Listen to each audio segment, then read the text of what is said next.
का संपूर्ण परिचय, ठीक है।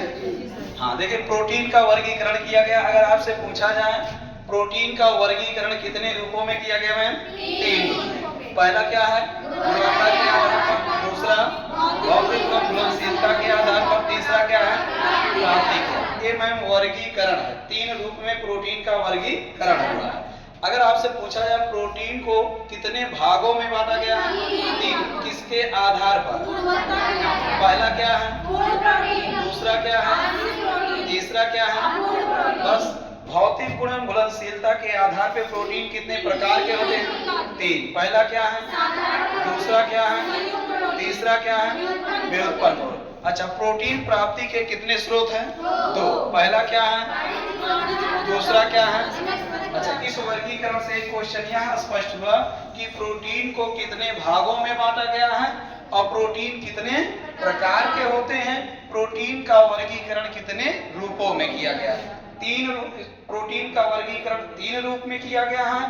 प्रोटीन 3 प्रकार के होते हैं। प्रोटीन को 3 भाग में बांटा गया है। तो प्राप्ति के स्रोत हैं। प्राप्ति के स्रोत 2 होते हैं, प्राणिज भोज्य पदार्थ और वनस्पति भोज्य पदार्थ। क्लियर है? चलिए, अब प्रोटीन का संपूर्ण परिचय देख लीजिए। अगर हमसे पूछा जाए प्रोटीन किस प्रकार का यौगिक है? कार्बनिक यौगिक है। प्रोटीन का पाचन क्या मुख से प्रारंभ होता है? नहीं होता। कहां से होता है? आमाशय से। आमाशय में कौन पचाएगा? अग्नाशय में कौन पचाएगा? छोटी आंत में कौन पचाएगा? अर्थात प्रोटीन पाचक के सभी एंजाइमों का नाम फिर से बताइए। अच्छा, प्रोटीन का जब पाचन होता है किसमें बदलता है?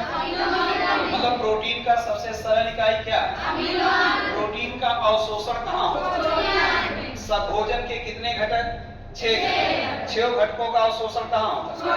छोटी आंत में होता है। प्रोटीन का कार्य क्या होता है? नए कोशिका का निर्माण करना। यह एक सरल भाषा में केवल बताया जा रहा है। आप लोग प्रोटीन का कार्य पूरा विराट पढ़ लीजिए ना। घाव को भरने में सहायक होता है, नए कोशिका का निर्माण करता है, एंटीजन बनाता है, एंटीबॉडी बनाता है, हार्मोन बनाता है, एंजाइम बनाता है। ये सब कौन करता है? प्रोटीन करता है। प्रोटीन की कमी से होने वाला रोग क्या है? क्वाशियोरकर है। अगर हम पूछे किस विटामिन की कमी से होता है? विटामिन ए की कमी से। किसकी कमी से? ए की कमी से होता है। प्रोटीन की अधिकता से क्या होता है? चक्कर आता है। अच्छा, प्रोटीन का मुख्य तत्व क्या है? Carbon, oxygen, nitrogen, hydrogen, sulphur, phosphorus. ये सब प्रोटीन में पाए जाने वाले क्या है? तत्व। अच्छा, कार्बन कितना प्रतिशत? और ऑक्सीजन, नाइट्रोजन, हाइड्रोजन 7 ना, और सल्फर, फास्फोरस और एकदम अपडेटेड वाला है। इसके पहले हम लोग कार्बन की मात्रा कुछ अलग पढ़े थे और हाइड्रोजन सल्फर की मात्रा कुछ अलग पढ़े थे। तो नया संशोधन वाला हम लोग मात्रा भी पढ़ लिए हैं। और सबसे ज्यादा इसमें पूछा गया प्रोटीन का सबसे ज्यादा महत्वपूर्ण तत्व कौन होता है? नाइट्रोजन। इसीलिए नाइट्रोजन को प्रोटीन युक्त भोज्य पदार्थ कहते हैं। नाइट्रोजन को क्या कहते हैं? नाइट्रोजन को प्रोटीन युक्त भोज्य पदार्थ कहते हैं। भोज्य पदार्थ कहते हैं। किसे कहते हैं मैम? नाइट्रोजन को कहते हैं। अच्छा, प्रोटीन किस बंध द्वारा जुड़ा होता है? पेप्टाइड बंध द्वारा जुड़ा होता है। अच्छा, अमीनो अम्ल के कितने समूह होते हैं? 2 समूह। पहला समूह क्या है? दूसरा समूह क्या है? अमीनो समूह स्वाद में कैसा होता है? और कार्बोक्सिल समूह अर्थात प्रोटीन स्वाद में कैसा होता है? प्रोटीन का खोज किसने किया है? और प्रोटीन का प्रयोग किसने किया? किस प्राणी पर किए थे? कितना प्रयोग किए थे? 5। पहले प्रयोग में क्या दिया गया? केसीन प्रोटीन कहाँ पाया? दूध में। तो चूहे में क्या दिखा? दूसरा प्रोटीन में ग्लाइडिन प्रोटीन कहाँ पाया? तो क्या हुआ? वृद्धि रुक गई, लेकिन बाद में कोई खास परिवर्तन नहीं हुआ। तीसरा प्रोटीन क्या दिया गया? तो चूहे में क्या दिखा? आहार में निरंतर क्या आई? कमी आई और बाद में चूहे की मृत्यु हो गई। 5वां प्रयोग में क्या दिया गया? अच्छा, चौथा प्रयोग क्या है? ट्रिप्टोफैन। एक साथ दिया गया, क्या हुआ? वृद्धि रुक गई, लेकिन बाद में कोई खास परिवर्तन नहीं हुआ। 5वां प्रयोग में क्या हुआ? जीन, ट्रिप्टोफैन, लाइसिन तीनों दिया गया तो क्या हुआ? दोनों तेजी से हुआ। इससे यह सिद्ध हुआ, मतलब ऑसबर्न और मेंडल के प्रयोग से यह सिद्ध हुआ कि हर प्राणी के लिए तीनों प्रकार के भोजन आवश्यक है, पूर्ण, आंशिक और अपूर्ण ना। चलिए अगला बात ध्यान से देखिए, शरीर में आप जानते हैं सबसे ज्यादा प्रोटीन कहाँ पाया जाता है? त्वचा। कौन सा प्रोटीन होता है? कोलेजन। तो शरीर में अगर बात की जाए, शरीर में कहाँ में? शरीर में सबसे अधिक प्रोटीन पाया जाता है कोलेजन। और यह कोलेजन प्रोटीन सबसे ज्यादा कहाँ पाया जाता है? त्वचा में पाया जाता है ना। चलिए अच्छा, कुल शरीर के भार का 1/10 भाग का प्रोटीन कहाँ होता है? और 1/5 और 1/3। तो आप जानते हैं त्वचा में कौन सा प्रोटीन होता है? कोलेजन। हड्डी में कौन होता है? कोशिन। कौन होता है? और मांसपेशी में कौन होता है? मायोग्लोबिन। कौन होता है? मायोग्लोबिन। अगला देखिए, प्रोटीन का अवशोषण आप एक लाइन में लिखें कहाँ होता है? छोटी आंत। लेकिन अगर पूछा जाए कितना, सब भोजन का अवशोषण छोटी आंत, लेकिन कितना अवशोषण इसका अलग अलग, तो 60% कहाँ? सबसे ज्यादा कहाँ? छोटी आंत में, और 28% और 11%। पूरा बात ये भी क्लियर। प्रोटीन किस भाषा का शब्द है? ग्रीक भाषा का। प्रोटीन शब्द की उत्पत्ति किससे हुई? प्रोटियस का अर्थ क्या है? यहाँ प्रोटियस का मैम अर्थ होता है प्रथम स्थान पर, जबकि शरीर में प्रथम स्थान पर जल पाया जाता है। बात को ध्यान में रखिए, जबकि शरीर में कहाँ मैम? अगर पूछा जाए शरीर में प्रथम स्थान पर क्या पाया जाता है? जल पाया जाता है। और शरीर में दूसरे स्थान पर क्या पाया जाता है? प्रोटीन पाया जाता है। बात क्लियर है? शरीर में प्रथम स्थान पर क्या है? जल, और दूसरे स्थान पर क्या होता है? प्रोटीन होता है। शरीर का आधा भाग प्रोटीन से बना है। शरीर का किसका मैम? एक बात और सुन लीजिए, शरीर का आधा भाग 1/2 भाग किसका बना होता है? प्रोटीन का बना होता है। इसीलिए मैम जी प्रोटीन को शरीर का आधारशिला कहते हैं। आधारशिला कहते हैं। शरीर का आधारशिला किसे कहते हैं? प्रोटीन को कहते हैं। क्या प्रोटीन शरीर को प्रत्यक्ष रूप से ऊर्जा देता है? प्रोटीन का क्या कार्य है शरीर को ऊर्जा देना?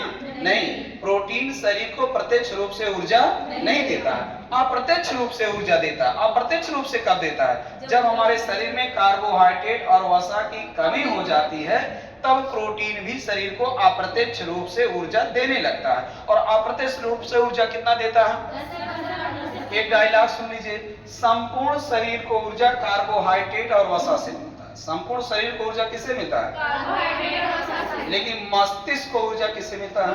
प्रोटीन को। यहाँ एक नोट में एक डायलॉग सुन लीजिए, संपूर्ण शरीर को ऊर्जा आपने कहा कार्बोहाइड्रेट और वसा से मिलता है, जबकि मैम जी मस्तिष्क को ऊर्जा किससे मिलता है? प्रोटीन से मिलता है। ये भी बात क्लियर हो गया ना। चलिए अगला बात ध्यान से देखिए, प्रोटीन शरीर को ऊर्जा कितना देता है? और कार्बोहाइड्रेट कितना देता है? और वसा कितना देता है? तो भोजन के 6 घटक, जो 6 घटक में 3 जटिल होते हैं जिनका पाचन अवशोषण होता है, वही तीनों शरीर को ऊर्जा देते हैं। और जो 3 सरल होते हैं, क्या इनके द्वारा शरीर को ऊर्जा मिलता है? विटामिन के द्वारा 0 कैलोरी, जल के द्वारा 0 कैलोरी, खनिज लवण के द्वारा 0 कैलोरी। इन 3 के द्वारा शरीर को ऊर्जा नहीं मिलता है। अगला देखिए, सभी एंजाइम क्या होते हैं? प्रोटीन होते हैं, लेकिन सभी प्रोटीन एंजाइम नहीं होते। ये डायलॉग जान गए हैं। अगला बात, 1 ग्राम प्रोटीन ऑक्सीकृत होकर कितना ऊर्जा देता है? 4.2 कैलोरी ऊर्जा देता है। और कितना जल का उत्सर्जन करता है? 0.41 ग्राम जल देता है। पूरा बात क्लियर? अगला बात, प्रोटीन का सरल इकाई क्या है? अमीनो अम्ल कितने प्रकार? 22। कितने का वर्णन हुआ? कितने उपयोगी? कितने आंशिक रूप से उपयोगी? कितने बिल्कुल उपयोगी नहीं? 5 बिल्कुल उपयोगी नहीं। पूरा बात क्लियर हो गया? तो चलिए दूसरा, अब हम लोग तुरंत पढ़ेंगे 10 उपयोगी अमीनो अम्ल के नाम, 5 आंशिक अमीनो अम्ल के नाम, 5 अपूर्ण अमीनो अम्ल के नाम। इतना सब पढ़ने के बाद इन 20 अमीनो अम्लों में से किस अमीनो अम्ल की क्या विशेषता है, अर्थात क्या गुण है, उसको भी पढ़ेंगे। मीठे अमीनो अम्ल, कड़वे अमीनो अम्ल, खट्टे अमीनो अम्ल, अर्ध उपयोगी अमीनो अम्ल, आंशिक रूप से उपयोगी अमीनो अम्ल, दाल में उपयोग, न अनाज में उपयोग, मांस में उपयोग, जीवन आवश्यक अमीनो अम्ल। इन 20 में से सभी अमीनो अम्ल का गुण भी अलग अलग से पढ़ा जाएगा। हाँ, तो आप लोग के लिए एक आवश्यक सूचना भी है। आवश्यक सूचना ये है कि टीजीटी पीजीटी का एक नया रिवीजन बैच भी प्रारंभ हो गया है। और नेट का एक नया बैच भी प्रारंभ हो गया है। तो नेट स्पेशल पेपर देने वाले बच्चे भी आ सकते हैं और टीजीटी पीजीटी स्पेशल पढ़ने वाले भी आ सकते हैं। आगामी परीक्षाओं के लिए आप जबरदस्त तरीके से लिख जाइए और आप खुद देख सकते हैं एक एक लाइन एक एक वर्ड चुन चुन के पढ़ाया जा रहा है। और आप हमारे नोट्स को देखिए कितना क्वेश्चन आया, एक एक वर्ड लाइन टू लाइन जैसे जैसे पढ़ाए हैं वैसे वैसे एलटी में आया है। ये झूठ बोलने का कोई बात नहीं है। और एलटी मेंस जैसे आंसर की जारी होगा, संभवतः 10 तारीख के बाद से एलटी मेंस का भी एक नया बैच प्रारंभ किया जाएगा। एलटी मेंस का बैच 10 तारीख से प्रारंभ होगा।